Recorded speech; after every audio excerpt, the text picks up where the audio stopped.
11번입니다. 다음 사실의 원인을 제공한 이민족은 고려의 외세 침략에 대한 문제입니다. 이 문제도 상당히 자주 나오는 문제이니 염두에 두시면 좋겠습니다.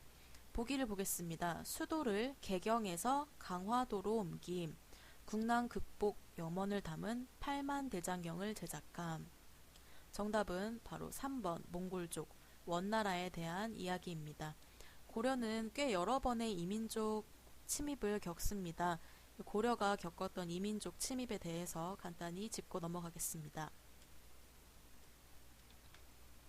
고려에는 크게 거란족, 여진족, 몽골족 이렇게 세 민족의 침입이 이뤄집니다.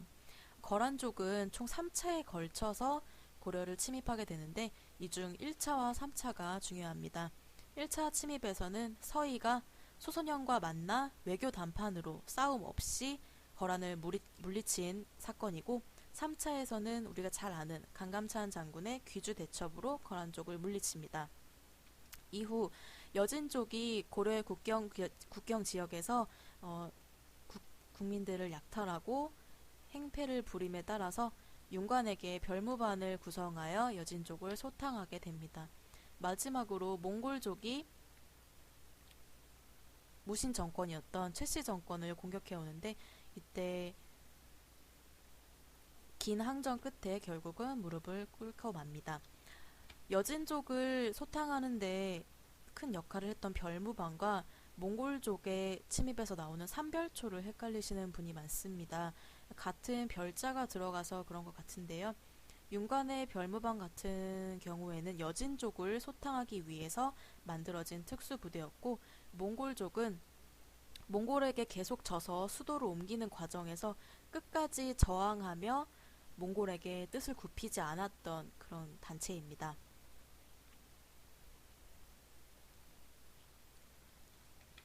12번 문제입니다.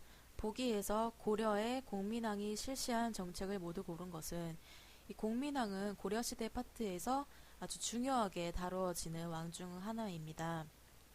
공민왕은 두 개의 키워드로 구성을 할 수 있는데요. 반원, 원나라를 반대하는 아까 권문세족은 원나라를 등에 업은 원나라를 따르는 원나라와 친한 권력이라고 말씀드렸습니다. 이 세력을 억압하고 땅에 떨어졌던 왕권을 강화하는 데 노력을 쏟았던 왕입니다.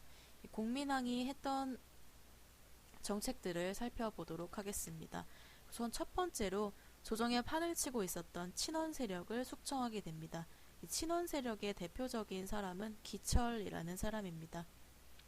두 번째로 친원 세력을 숙청하고 나서 신진사대부 새로운 신선한 사람들을 등용해서 자기 곁에 두게 됩니다. 세 번째, 정동행성. 정동행석은 원나라에서 고려에서 일어나는 일에 사사건건 간섭했던 내정 간섭 기구입니다. 이것을 폐지합니다. 네 번째, 전민병정 도감을 설치합니다. 드라마 신돈을 보신 분들이라면 잘 아시리라고 생각되는데요. 이 권문세족들이 평범한 사람들을 억울하게 만들어서 노비로 삼고 토지를 빼앗고 이렇게 엄청난 대농장을 소유하게 되는 횡포를 부립니다. 이 전민병정도감은 그런 것을 바로잡고 억울한 사람을 풀어주고 억울하게 땅을 빼앗긴 사람에게는 땅을 다시 돌려주는 그런 제도입니다. 이제 보기를 살펴보도록 하겠습니다. 기역에 나온 호패법 실시. 호패는 조선시대에 등장하는 것으로 지금의 주민등록증과 같은 역할을 합니다. 조선시대 태종에 의해서 실시가 되었습니다. 훈련도감 역시 조선시대에 만들어진 기구인데요. 이것은 임진왜란 이후에 국가를 보호하기 위해서 만들어진 전투기술을 가르치기 위해서 만들어진 기구입니다. 따라서 정답은 디귿과 리을 4번이 되겠습니다.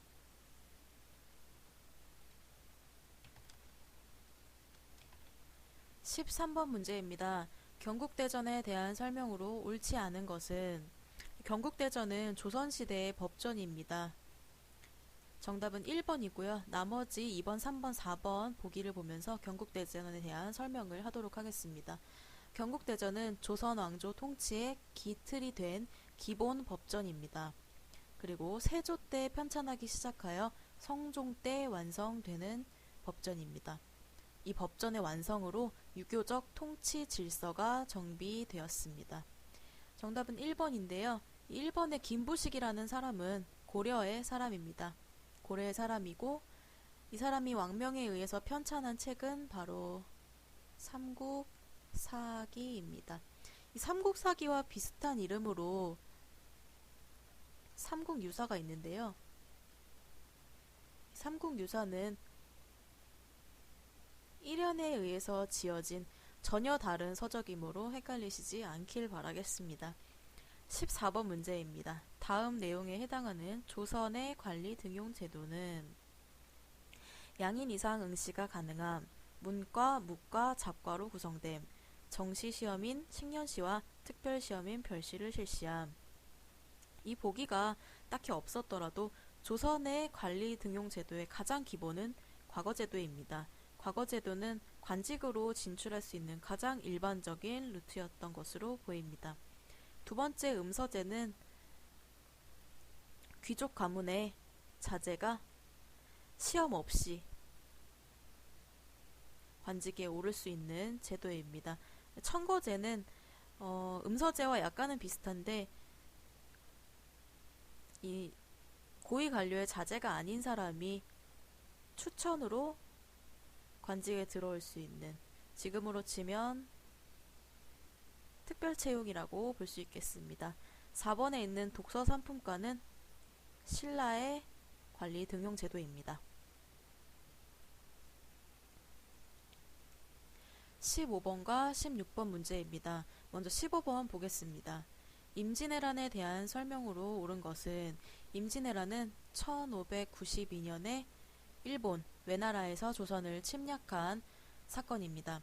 1번, 전쟁 직후 삼전도비가 세워졌다. 이 삼전도비는 조선과 청나라 간의 전쟁에서 조선이 짐에 따라 청나라의 압박에 의해서 세워진 아주 굴욕적인 기록의 비석입니다. 이 당시에 조선의 왕은 인조입니다. 2번, 윤관이 별무반을 편성하여 항전하였다. 이것은 고려시대의 기록입니다. 아까 윤관이 별무반을 편성하는 것은 고려와 여진족 간의 갈등에서 일어난 일이라고 말씀드렸습니다. 3번 역시 고려의 사건입니다. 강감찬은 귀주대첩에서 큰 승리를 거두었다.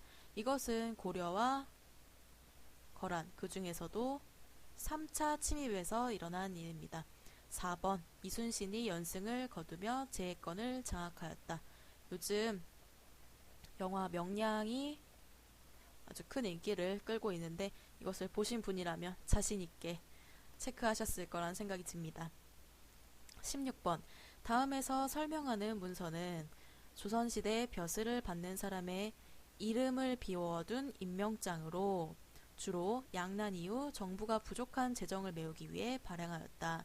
이로 인해 양반 중심의 신분제가 크게 동요하였다. 정답은 공명첩입니다. 이 이름을 비워놓은 문서입니다. 이런 식으로 관리 임명장인데 여기에 이름란을 비워놓은 겁니다. 그래서 이 문서를 사서 여기다 자기 이름을 새기면 자기가 그 관리가 되는 그런 문서입니다. 따라서 이런 문서가 마구잡이로 팔렸을 경우 조선의 폐쇄적인 양반 중심의 신분제가 크게 동요할 수밖에 없겠죠. 3번 공명첩이 정답입니다. 나머지 보기에 대해서도 살펴보겠습니다. 군적은 말 그대로 군사에 관한 기록입니다. 군사 문서입니다. 2번은 공장 아닙니다. 이것은 수공업자들에 대한 기록을 남겨놓은 문서입니다. 4번 민정문서는 토지 문서입니다. 따라서 보기에서 설명하는 답은 3번 공명첩이 되겠습니다.